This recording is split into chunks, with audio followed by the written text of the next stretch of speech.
좁은 길로 가면 나만 볼 수 있는 기회가 있다라는 제목으로 말씀 증거하겠습니다. 우리 사도행전에 보면은 평신도 집사님이 7분이 나옵니다. 그 중에 여러분 이름 기억하십니까? 스데반 집사님은 기억하겠고 나머지 분들은 뭐 니몬이든지 뭐 다른 분들은 잘 기억이 안 나겠죠. 스데반 말고 또 제가 좀 집중하는 집사님이 계시는데 이 빌립 집사님. 왜냐하면은 이 빌립 집사님이 사역이 굉장히 그 균형이 있더라고요.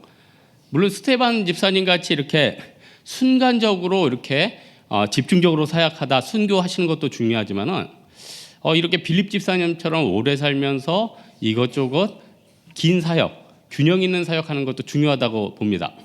그래서 이제 역사에 보니까 이 빌립 집사님이 트랄레스라는 곳에서 감독으로 지내다 죽었다 이런 견해도 있고 히에라볼리에서 순교했다 이런 기록도 있습니다. 어쨌든 사역이 이어졌다는 게 굉장히 중요해요. 저는 지난주에 그 구약 좀 연구하다가 아담과 하와 자손 중에 우리가 놓치는 사람이 있는데 셋 가문을 많이 놓치는 것 같아요. 아니 가인과 아벨이 있으면 우리 가인과 아벨은 잘 기억하는데 셋은 잘 기억 못 하잖아요. 왜냐? 아니 잘 생각해 보면은 사실 아벨은 형한테 죽임당하고 끝났잖아요. 자식도 없어요. 끝났어요. 가인은 뭐 저주받았잖아요. 그래서 이제 두발 가인, 유발, 야발 뭐 이름도 이상한 가문들이 쭉 나오죠. 그리고 하지만은 노아 가문부터 예수님까지 이어지는 건 결국 셋 가문이거든요. 숨겨져 있지만 셋 가문이 굉장히 중요해요. 마찬가지로 우리 그 빌립 집사의 사역이 참 중요한데 사도행전이란 게 뭡니까? AD 30년부터 60년까지 초대교회의 모습을 그린 거예요. 크게 나누면 그거죠. 예수님 명령 증거하라 동일 문화권 유대. 두 번째는 문화는 다르지만 복음 증거해라 사마리아. 세 번째는 완전히 다른 로마 같은 이방인들에게 복음 증거해라. 근데 이 빌립 집사가 이 사역을 다 감당했어요. 유대 사람들한테 했고 사마리아에게 했고 오늘 본문에 이디오피아에게 했다는 겁니다. 여러분 세상은요 좁은 길 하면 사실 좁은 길은 죽는 길인 걸 알고 있어요. 여러분 잘 생각해 보십시오. 세상에서 대중화가 안 됐다는 데는 다 이유가 있어요. 남들이 잘 안 쓰는 거 있죠. 다 이유가 있어요. 저는요 건강에 관심이 많다 보니까 좀 책상이나 의자 같은 경우도 여러분이 쓰는 거랑은 좀 다른 거세요. 제 책상은요 버튼을 눌러서 당기면은 일어서서 누르면 중간에 완전히 누르면 바닥까지는 아니지만 밑에까지 내려가요. 제 의자는요 등받이가 없습니다. 등받이가 없어요. 척추를 피게 돼 있어요. 제가 그걸 6개월 정도 쓰니까 내린 결론은 뭐냐면은 공부는 앉아서 해야지 집중이 되고 의자는 등받이가 있어야지 편하다는 결론을 얻었어요. 장사하시는 분들 튀려고 이상한 시도에다가 망합니다. 그런데 그래도 제가 또 이쪽에 생활체육 보디빌더 자격증이 있는 사람 아닙니까? 그러다 보니까 건강에 대해서는 알거든요. 앉아있으면 피도 안 통하고 척추 건강이나 여러 가지 안 좋습니다. 세상에서 제일 좋은 자세는요 없어요. 심지어 누워있어도 안 움직이면 욕창 생겨요. 무슨 말이냐면 자세를 바꿔주는 게 최고입니다. 하지만 이런 시도를 하니까 서 있으니까 힘들잖아요. 앉게 되잖아요. 앉으니까 힘드니까 서게 되잖아요. 의자가 없으니까 눕게 되잖아요. 그러면서 오는 분명한 장점이 있어요. 여러분 우리 빌립 집사 불편하고 힘든 길이지만 그곳에 갔기 때문에 보이지 않는 길들이 열렸어요. 이 중에요 좁은 길을 가르치는 분 계십니다. 말 안 해요. 자기만 보는 비전이 있어요. 놀라운 것들이 있어요. 남들 뭐 교회에서 하면 혼자 늘 그때마다 헌금하고 헌신하는 사람도 있어요. 그 사람만 보이는 게 있어요. 말은 안 해요. 그 사람만 보고 있는 거예요. 빌립을 통해서 우리가 그런 것들 좀 봤으면 좋겠습니다. 빌립이 어디로 갔냐면은 어려운 곳을 갔어요. 아니 당시야 다 핍박 때문에 흩어졌죠. 그런데 사마리아로 갔다. 사마리아는 어떤 곳입니까? 페르시아에서 그 자기 민족 보낸 거예요. 유화 정책 보낸 거죠. 바벨론은 쓴 정책이 뭐냐면은 야, 그 이스라엘에서 1등부터 70만 등까지 끊어가지고 다 데리고 와. 다니엘부터 다 끌려갔어요. 페르시아, 이란은 머리를 따로 썼어요. 우리 남자들 보내서 거기 피 섞어. 그래서 페르시아 남자들이 와서 그곳에서 혼혈이 됐어요. 그러다 보니까 사마리아는 상처가 있는 곳이고 가기 싫어하는 곳이에요. 불편한 곳이에요. 여러분 선교도요. 인프라가 조금 있어야지 선교사님도 애들 교육도 시키죠. 아프리카 같은데 언어도 안 통하는 데 가면 어떻게 돼요? 원주민 만들 거예요? 원주민 만들 거냐고요? 그걸 헌신이라는 명목 아래 그냥 막 가라고 해요? 선교사님에 대해서 생각하는 겁니까? 애들 원신 만들 거냐고요? 제가 예전에 인도네시아 지진 났을 때 수마트라 섬에 구제 갔는데 한국 선교사님은 전 세계에 안 들어간 데가 없어요. 여기 없더라고요. 여기는 워낙 사람들이 수전적이고 불편해. 어제도 인도네시아에서 오래 살다 온 형제 어제 만나서 얘기했는데 자기도 어렸을 때 한번 가봤대. 잘 안 간대. 어렵고 불편한 곳엔요 사람들이 안 가요. 피곤해요. 어렵기 때문에. 제가 금주에 인터넷을 이렇게 검색하다 보니까 타이틀에 뭐 이런 게 있어요. 한국 여성들의 가장 이상적인 남성. 그래서 누굴까? 송중기인가? 유아인인가? 찍었어요. 그랬더니 전국 노래자랑 선생님이 송혜 선생님이야. 그래서 뭐 이분이 인품 좋지만 무슨 한국 여성들이 가장 이성적인 남성일까? 근데 리플에 이렇게 달렸어요. 맞습니다. 90세 넘도록 돈 벌어오면서 집에는 잘 안 들어오시죠. 여러분 생각해보세요. 그 나이에 CF 찍고 뭐 MC 보고 또 전국 노래자랑 하느라고 언제 집에 들어가겠습니까? 그러니까 한국 여성들이 가장 이상적인 남성이래요. 여러분, 근데 제가 예전에 이 송혜 씨 인터뷰하는 기사를 유심히 본 적이 있었어요. 말이 그렇지 여러분 30년 MC 한다는 게 쉽습니까? 한 프로에? 한 프로에 30년 MC 30년간 전국을 돌아다닌다는 게 쉽습니까? 그 돌아다니는 시점이 60세예요. 아브라함이야 아브라함. 지금 90세라고요. 근데 이분이 인터뷰하는 걸 보니까 이분의 단짝이 있어요. 여러분 그 전국 노래를 하다 자랑 노래 부르다 보면 딩동댕 치는 분 있죠. 이분하고 두 분이 단짝이더라고요. 이 두 분이 밥 먹을 시간 없으면 라면 끓여 먹고 소주 한잔 하고 하면서 나이가 있으니까 너무 힘든 거야. 올해만 가자. 올해만 돌자. 근데 전국을 돌다 보니까 전국의 서민들의 사연이 너무 구구절절한 거예요. 눈이 안 보여서 어머니 모시는 사연. 그래가지고 너무 이게 볼 때마다 자기가 사명감이 생긴 거예요. 올해만 하다가 지금까지 가게 됐다는 겁니다. 여러분 빌립이요 왜 어려운 곳에 갈 수 있었을까? 빌립이 차별받던 사람이에요. 빌립은요 헬라파 유대인이었어요. 여러분 옛날 유대인도요 디아스포라 유대인들이 두 가지 종류가 있어요. 히브리파 유대인이 있었고 헬라파 유대인이 있었어요. 히브리파 유대인들은 바벨론 같은 데에 끌려갔다 온 사람들이에요. 엘리트들이에요. 끌려갔지만 그 사람들은 탑이라고요. 하지만 헬라파는 여러 군데 소아시아 등 어디든 다중으로 끌려갔던 다중으로 흩어졌던 디아스포라예요. 그러다 보니까 세상 원리가 똑똑한 사람들이 기득권 많이 잡게 돼 있잖아요. 그러니까 구제 사역을 해도 사도행전 때 골치 아픈 거예요. 야 히브리파 과부들은 왜 이렇게 잘 주는데 이 헬라파 과부들은 왜 이렇게 못 얻어먹냐. 그것 때문에 갈등이 심했다고. 근데 예루살렘 교회가 참 수준이 높아요. 7집사를 뽑아서 구제를 시키는데 제가 알기로는 7집사 모두 차별받던 헬라파 집사님들이에요.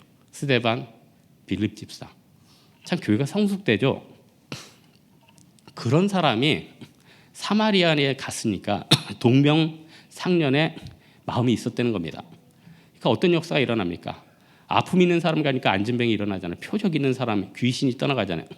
그리고 빌립이 가니까 그 장소가 8절에 보니까 큰 기쁨이 있었대요. 척박한 곳에 여러분 가면 큰 기쁨이 있어요. 척박한 곳에 가면 큰 기쁨이 있다는 거예요. 그래서 하나님께서는요. 나를 낮추고 모세처럼 어려운 곳에 척박한 곳에 보내서 그곳에서 나를 통해서 그곳에 기쁨이 되게 만든다는 겁니다. 여러분 금주 고난주간이죠. 우리가 어떻게 하겠습니까? 척박한 곳에 가야 됩니다. 생활도요. 여러분 1년 동안에 좀 힘들지만은 이번 주 같은 데는 좀 새벽기도 나와서 기도하는 거예요. 직장 가면 존다고요? 이번 주는 좀 졸아도 돼요. 왜냐? 예수님께서 우리를 위해서 십자가 흘려주셨잖아요. 부활절 전주 아닙니까? 주님과 함께 어려운 길 찾아가야죠. 그거 얼마나 기뻐하겠어요. 다음으로는요. 빌립은요. 참 자세가 좋았는데 주님이 사인 주신 것을 바로 순종했다는 거예요. 26절 보니까 주의 사자가 빌립도로 이르러 가로되 남으로 향하여 예루살렘에 가서 가사로 내려가는 길까지 가라. 가사는 이 팔레스타인으로 쭉 내려가요. 쭉 내려가면은 뭐 이쪽 그림 아시죠, 여러분? 그림을 쭉 가면은 이집트로 내려가는 전략적인 중요한 곳이에요. 먼 곳이었어요. 교통편이 뭐 한 35km 이상 떨어진 데니까 쉬운 곳이 아니었어요. 교통편이 불편했는데 주님이 사인 주시니까 바로 내려갔다는 거예요. 여러분은 주님이 사인을 주시면 바로 그렇게 순종할 수 있는 그런 마음이 있습니까? 우리는요, 이성이 굉장히 발달해 있어요. 잘못 좁은 길로 가면 죽는다는 지혜가 있어요. 여러분, 하나님께서는요, 무작정 보내진 않으신 것 같아요. 항상 어떤 큰일이 있으면요, 사인을 주세요. 창세기 6장 보면요, 노아한테 이르셨다. 노아한테 홍수 알려주셨대요.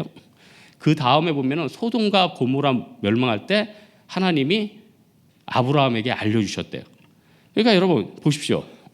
하나님이 어떤 사명 감당할 때 사인을 주신다니까요. 그리고 그 상황들을 이상하게 만들어가 주세요.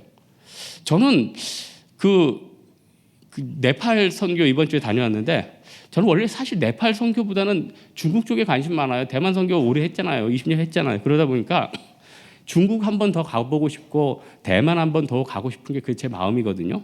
그런데 그때 예전에 또 하나님이 섭리로 목사님 좀 비자가 좀 늦게 나오고 제가 가기 하루 이틀 전에 갑자기 통보받고 가게 됐죠.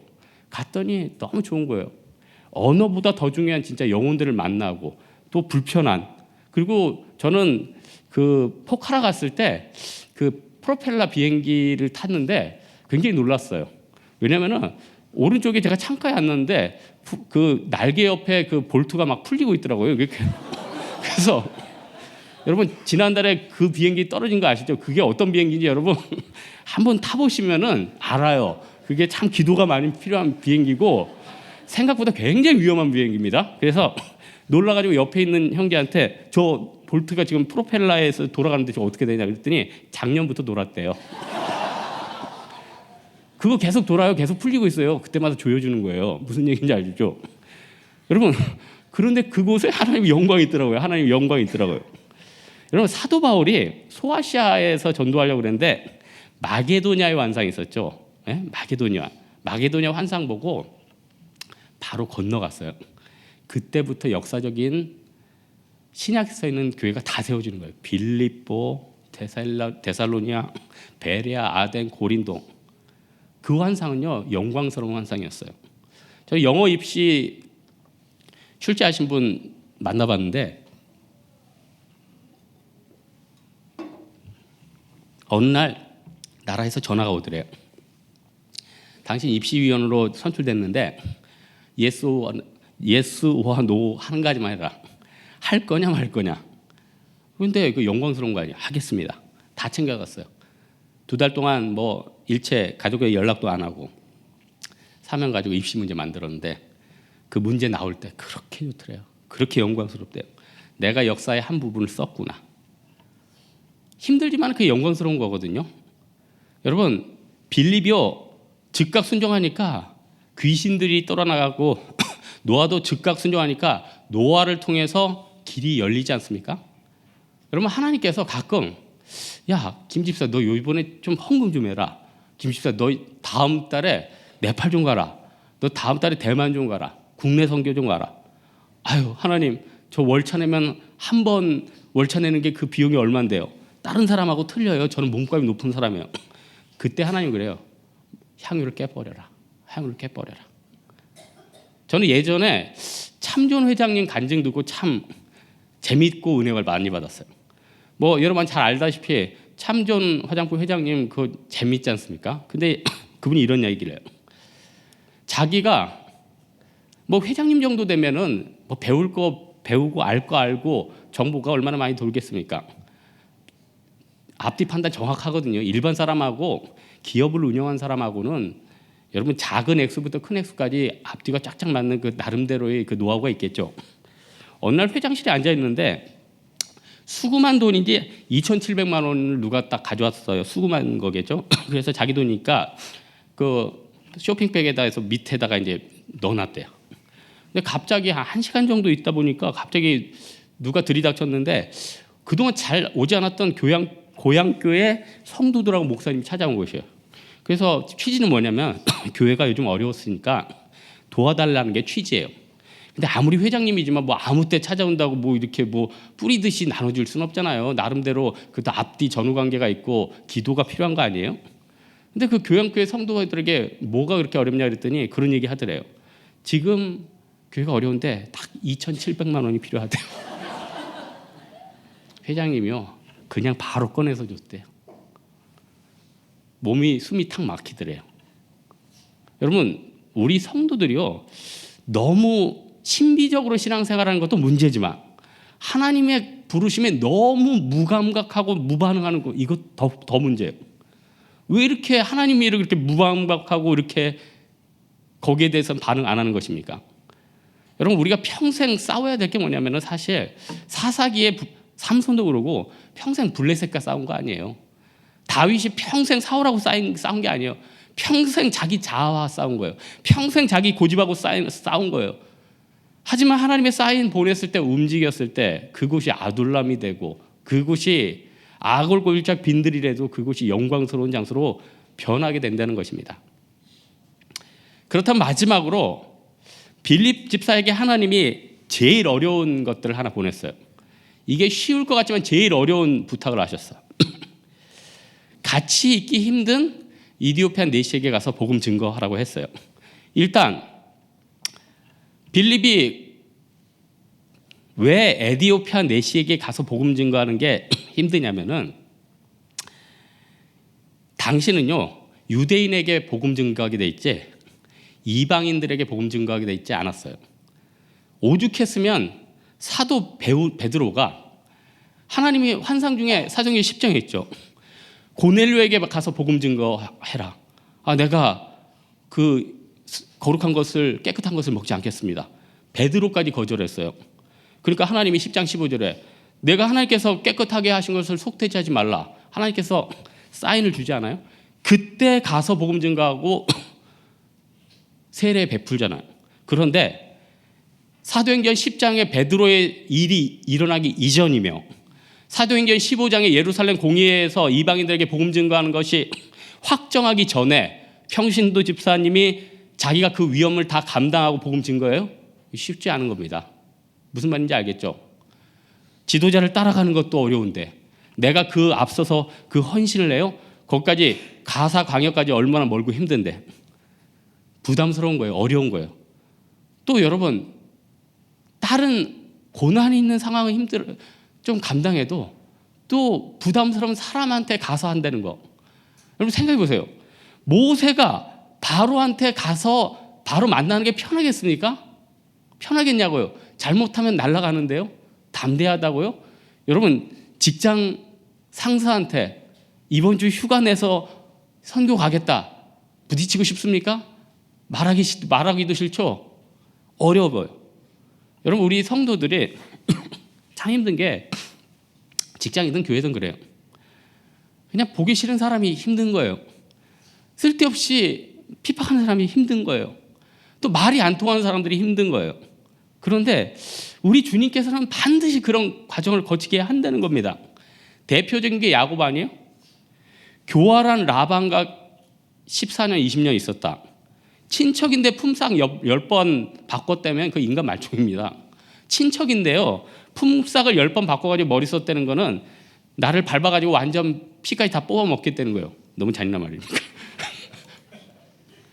여러분 사실 여러분 주변에 사람들 사실 세상 그렇잖아요. 내 거 다 뽑아 먹어야지 월급 주잖아요. 나를 갈구고 굴려야지 내가 돌아가잖아요.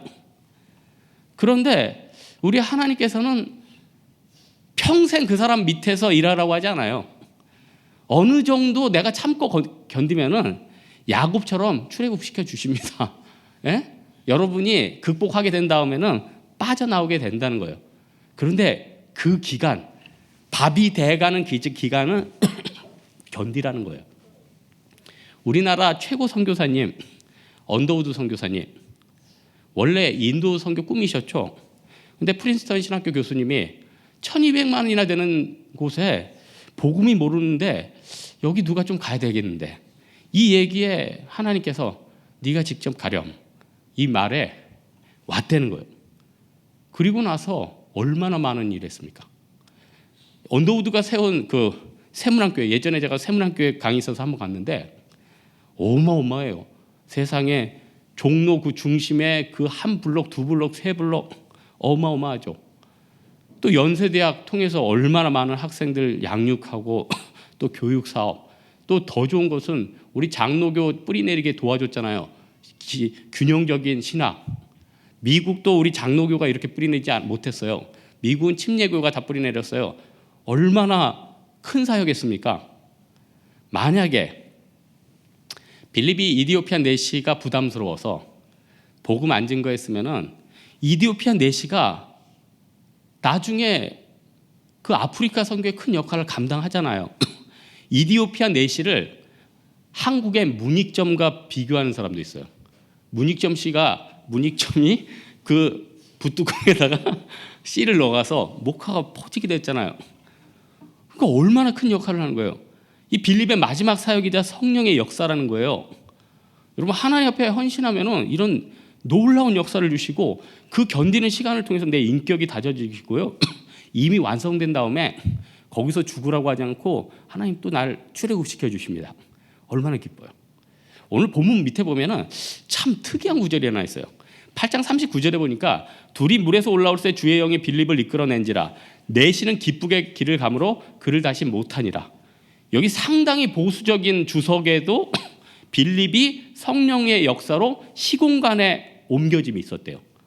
그러니까 갑자기 내시 앞에서 사라진 거예요. 그래서 이거를 무슨 저기 뭐 카톨릭이나 다른 데는 뭐 미카엘 천사장이 와가지고 뭐 수레에 태워갔다는 여러 해석이 있는데, 내가 건강한 주석에 보니까 성령의 역사로 하나님이 시공간을 통해서 움직여 주셨다. 뭐 그런 해석들이 많더라고요. 여러분, 우리가 하나님 앞에서 어떤 사명 감당하면, 참으면, 하기 싫은 일 하면은 내가 그것을 통해서 나도 변화되고 내 인격도 성장하고 또 그 안에서 굉장한 열매를 주신다는 겁니다. 그래서요, 이 남자분들은 사실 대부분 군대 같은 데 가서 또 직장 생활하면서 이런 경험과 이런 극복을 많이 해요. 군대 가서 뭐 2, 3년 하다 보면 또 직장에서 또 갈굼 당하다 보면 참아야 되는 거 알거든요.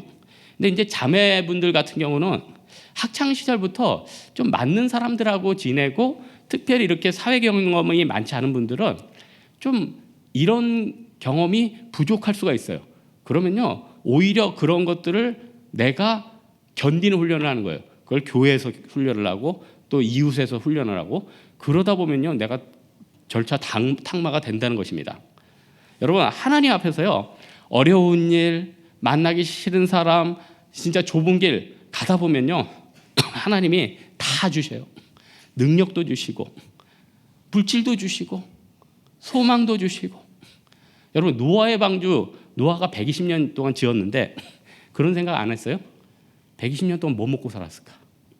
하나님이요, 노아가 방주 짓도록 120년 동안 먹을 거 주신 거예요. 120년 동안 설계 지을 지혜를 주신 거예요. 다 주신다니까요. 오늘 본문 위에 8장 14절에 보니까 사마리아에 가서 빌립이 전도하니까 예루살렘 교회에서 그 바쁜 베드로와 요한을 파송했대요. 물론 사마리아에서 복음 증거하고 이분들 바쁘셔서 돌아가셨습니다. 그런데 영적 지원 사역을 했다는 거예요. 또 빌립에게 또 든든한 지원군 있죠. 빌립 집사가 딸이 4명 있었대요. 사도행전 21장에 보면 나와요. 뭐 바울 죽는 거 예언하는 게 그 빌립 집사 딸들이거든요. 그 딸 4명이서 처녀로 예언하는 자니까 아버지 위해서 얼마나 기도했겠어요. 영적인 그런 게 있죠. 여러분, 우리 예수님께서 그런 말씀 있죠. 오리를 같이 가고자 하는 사람에게 십리를 가라. 무슨 말입니까? 네가 하는 일이 무엇이든지 자원해서 하라는 거예요. 힘든 사람이 무엇이든지 극복해내라는 거예요. 그것을 통해서 하나님의 영광이 임한다는 겁니다. 오늘 말씀의 결론을 맺고자 하는데, 우리 예수님이 오시면은 모든 사람들이 기뻐하겠죠. 근데 어제 묵상하다 보니까 저는 너무너무 후회할 것 같아요. 너무너무 후회할 것 같아요. 왜냐? 예수님이 딱 오시는 순간, 아유, 주님, 이럴 줄 알았으면 내가 더 좁은 길로 갈 걸. 내가 더 영광스러운 일 좀 할 걸, 더 많이 쏟아 부을 걸, 더 많이 교회 성도들 섬길 걸. 이후에 저만 할까요? 다 할 거예요. 다 할 거. 빌립 집사님처럼 더 좁은 길 갈 걸. 그래서 우리 주님 앞에 간절히 기도해야 돼. 주님, 좁은 길 가게 하여 주옵소서. 옛날에 복불복 게임 유행했죠. 이 게임에서 지면 어떻게 됩니까? 싫어도 해야 돼요. 우리 예수님께서 우리 너무 사랑하니까요, 나를 억지로 복불복 시켜요. 좁은 길 가라. 힘든 거 해라. 드려라. 빌립이 사실 좁은 길 가기 전에는요, 그래 대단한 사람 아니었나 봐요.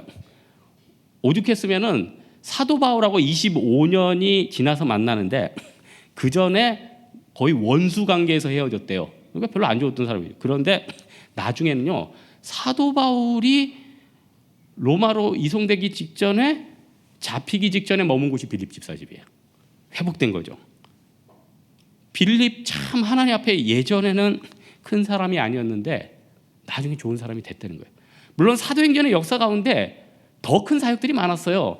빌립 집사는 그 가운데 일부분이었을지 몰라요. 하지만은 우리도 마찬가지입니다. 내가 무슨 대단한 사역해야지 그게 하나님 앞에 영광 돌리는 겁니까?